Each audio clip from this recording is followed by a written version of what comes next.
What's going on, everybody? Welcome back to the Big Sports Guy. Today we are going to talk about why sports card grading can be dumb.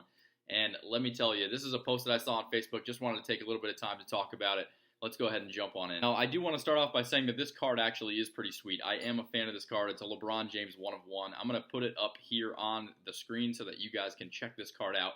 I did see this. I'm going to try not to blast anyone personally, so I've blacked out names on the conversation that took place here, and it's just a couple of things that these guys were talking about on this post. This is actually a really sweet card, though, right? Any 1 of 1 of a great player like this is an awesome card, so not knocking the card in any way, just trying to point out some flaws that happen with grading and some things that I don't like. So we're going to go ahead and take a look at this conversation that transpired, and then we'll talk about what I feel about this. All right, so that's the card. Now we're going to throw up the conversation here, and some of you guys that pay attention to those cards closely, maybe you zoomed in on this, you may have already picked up on it, but you can tell there is a little bit of, I don't want to call it edge wear, but there are some extra fibers kind of hanging off of the edges on this card.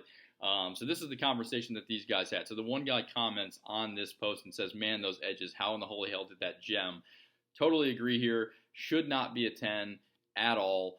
As you can see here, there was a person that commented back and said extra edges on a card is not factored in when grading with BGS or PSA. It's when edges are missing paper, scraped up, or chipped is when points are taken off, is how I understand their standards. And the other guy says, that makes sense. I was like, how? Haha. So as you can see here from my reaction on the post, I laughed at that second comment there talking about why would points not be deducted for extra pieces hanging off or, anything like that. I've heard several people, there's a lot of speculation within the hobby about how these companies grade, and it would be nice if they would actually provide some more clarity so that we all understand. But when you go back and you look at these things, so there are some companies that are more strict on centering, some that are a bit more lenient, some that will let these things slide. There are always things that you can kind of get away with in the sports card hobby when you're grading cards, and that's one thing that really drives me nuts. Now, I am already I'm a little 50-50 on grading the 1 of 1s anyways. I mean, it is a 1 of 1, right? So if you're grading a 1 of 1 for the purpose of getting the card in case to protect it, I am all for it.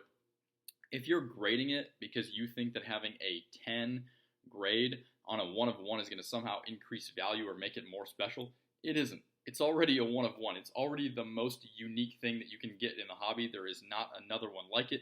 There may be similar variations, like with this product, for example, Select, they're going to have a 1 of 1 in every level. So there's going to be a field level, a premier level, a whatever, courtside.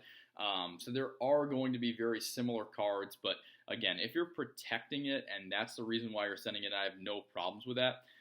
But there are a lot of other issues with grading in general, and I think that this is one of them. The other reason why this is so important too is that we want to actually be able to tell when a card is a 10 or a 9 so that we can understand which cards are actually in the best condition out there. So again, it doesn't apply as much with these 1 of 1s because it's the only one out there, but if there's 1,000 or 100 or even 50 cards of a certain one, we want to know, we want to be able to rank them in order of condition from an 8, a 9, a 10.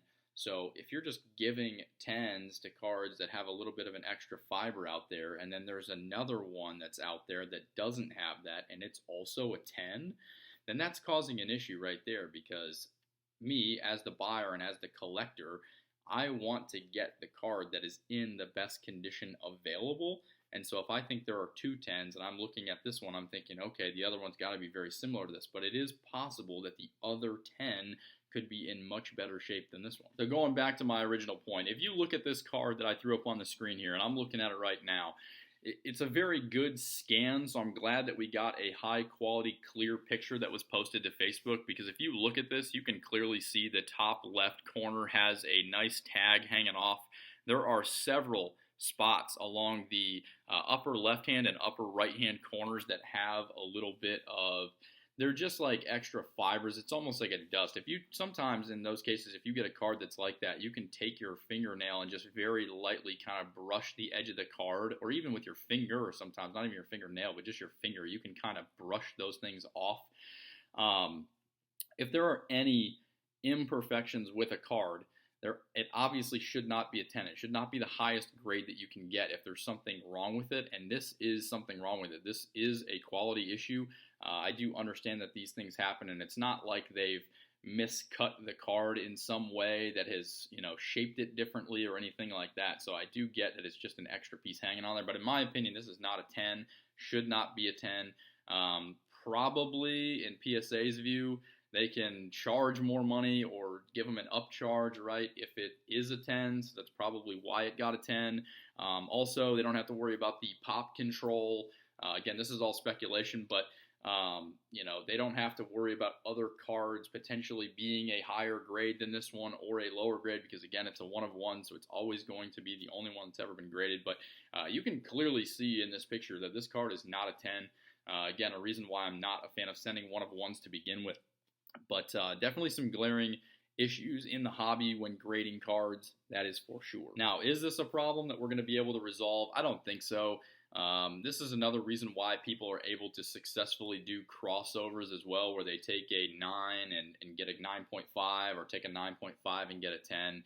There are a lot of cards that are just maybe missed or small things that are looked over in the grading process. Grading is subjective anyway, so dependent on the day that you send in your card, who the grader is, how they feel about it, you could get an 8 or you could get a 10 any given day. Just another one of those big issues in the hobby with grading in general. We've all seen it. I mean, you can look at a card and tell what kind of condition it's in if you're good, and you do this a lot. You can pick up a card that's graded as an 8 or a 9 and tell that it's better. You can pick up a 10 and realize, it probably shouldn't have gotten a 10. So, again, keep that in mind when you are sending in cards to get graded.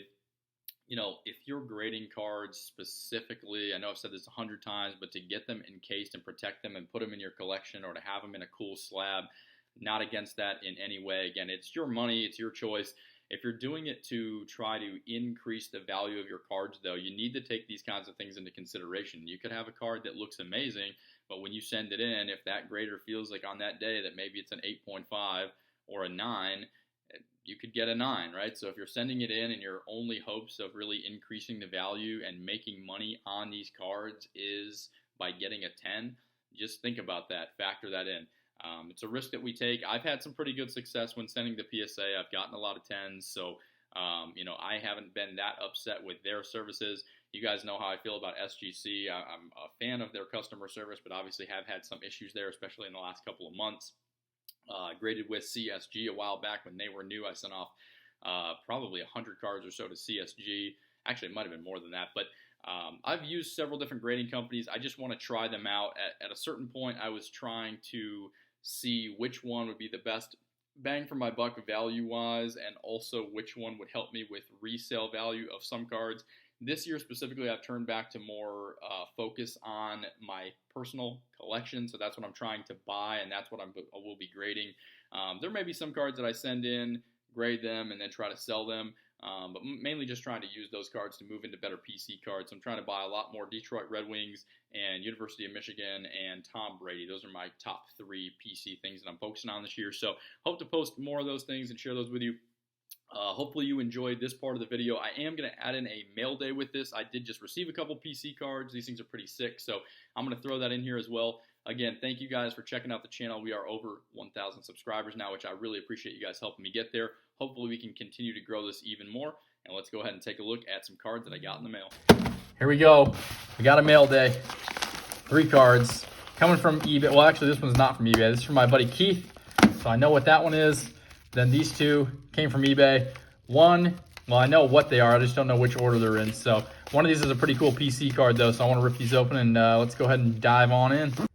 Actually, I said that the one might be a PC card, but I think they might all be PC, actually. So this one right here is from my buddy Keith, and I know what this is. This is a Brady. So let's take a look here and see what we got.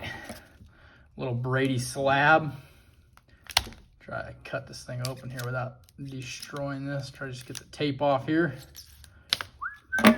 All right, here we go. Let's do this. Oh, man, the tape is stuck to the team bag. Luckily, my guy Keith protects these things. So let's see what we got. All right, 2021 Tom Brady Blue Mosaic PSA 9. Look at that thing. That's a nice card right there. Super Bowl MVPs Tom Brady. This one is number 2. 99. Another Brady going in the case, man. We got a whole showcase full of Brady now, so we're just going to be keep adding on to this until we've got 2, 3, 4 showcases of just nothing but Tom Brady. That's my guy, man. He's the GOAT. Can never have too many Brady cards. There's another really cool PC in here. There's one Brady card in one of these two, and then there's another one here. That's a hockey card. All for the PC. Let's see. Oh, Patriots logo. So this isn't the other one. So this is another Brady. This one we got from eBay, obviously on consignment. My God, that's enough advertising. This one right here is out of 75. 11 out of 75. One off the jersey number. Would have been sweet to get the jersey number, but this is what we had. Oh, and they threw it. Oh no, they came from the same. They came from the same seller. That's right. So this is the one that's out of 75. It's a Phoenix. So 11 out of 75 yellow Phoenix. And then we got the Topps camo Brady, and this one is numbered to 399. That is from 2013. So 2013 Brady and a 2019 Brady out of 75. A couple more sweet cards there. Look at those things. I like anything that's like a refractor that has like the hollow. I just like those more than these. This is actually like a paper Topps card. It's not a chrome or anything, not like a refractor. Those are also sweet. And then here we go. Awesome PC card for me. Hockey card. Detroit Red Wings. And it's an autograph. This is one of my guys. I don't have an auto of this player. I needed to get one. I've been looking for one for a little bit, and I found one that was really cool on eBay. So here we go. Here we go. Oh yeah, piece of tape so you can't see it. Ooh, come on. Got the tape over top. At least it's painter's tape. This should come right off. Steve Yzerman, the captain. Look at this thing. Numbered out of 10. Numbered out of 10. 3 out of 10. And it's got the stick and it's an autograph. Look at how sweet is that card. Mega PC for me. Grew up a Detroit Red Wings fan. Still love the Detroit Red Wings. He's one of my favorite players. He was the captain there for a very long time. So 3 out of 10. Steve Yzerman with the hockey stick and the auto out of SPX. What a sick card. 2016-17 Upper Deck SPX. That's pretty awesome. You guys, let me know what you thought of this. But yeah, I got some pretty sweet cards in here. Thanks again for checking out the channel. We are now over 1,000 subscribers, which I really appreciate you guys helping me get there.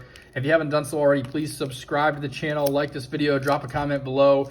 If you're ever interested in any of the cards that I post here, a lot of them will go for sale. The Brady's and the Red Wings and stuff like that, though, probably not as much. But if there's anything that you do see on here when I pick up a collection or something, just let me know. I've got an Instagram with the same name as this channel. I'll post a lot of cards there. And I do have an eBay as well where I throw some cards up. Been traveling a lot more for work, though, so I haven't had a chance to do as much stuff. But definitely plan on posting a bunch of content this year, and I will be going to the Nationals. So if you're going to that, let me know, and I will see you there.